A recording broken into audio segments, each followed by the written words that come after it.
2 മാസത്തെ ക്ഷേമ പെൻഷൻ ഓണസമ്മാനമായി വിതരണം ചെയ്യാനൊരുങ്ങി സർക്കാർ. ഓണം പ്രമാണിച്ച് സർക്കാർ ജീവനക്കാർക്കും അധ്യാപകർക്കും 4000 രൂപ ബോണസ് നൽകും. പ്രത്യേക ഉത്സവ ഭത്തയായി 2750 രൂപയും അഡ്വാൻസായി 20000 രൂപയും അനുവദിച്ച് സർക്കാർ ഉത്തരവിറക്കി. 2 മാസത്തെ ക്ഷേമ പെൻഷനുകൾ ഓണസമ്മാനമായി വിതരണം ചെയ്യാനൊരുങ്ങുകയാണ് സംസ്ഥാന സർക്കാർ. സർക്കാർ ജീവനക്കാർക്കും അധ്യാപകർക്കും 4000 രൂപ ബോണസായി നൽകും.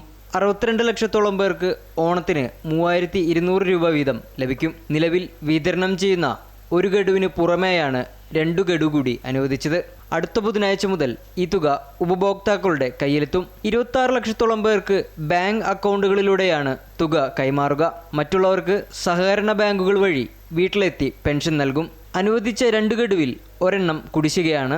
സർക്കാർ ജീവനക്കാർക്ക് ബോണസും പ്രത്യേക ഉത്സവബത്തയും അനുവദിക്കുന്നതിനോടൊപ്പം സർവീസ് പെൻഷൻകാർക്കും പ്രത്യേക ഉത്സവബത്തയായി 1000 രൂപ അനുവദിക്കും. പങ്കാളിത്ത പെൻഷൻ പദ്ധതി പ്രകാരം വിരമിച്ച ജീവനക്കാർക്കും പ്രത്യേക ഉത്സവബത്തയുണ്ടാകും. സംസ്ഥാനത്തെ പാർട്ട് ടൈം ഉൾപ്പെടെയുള്ള ജീവനക്കാർക്ക് 6000 രൂപ അഡ്വാൻസ് അനുവദിക്കും. അമൃത ന്യൂസ്, തിരുവനന്തപുരം.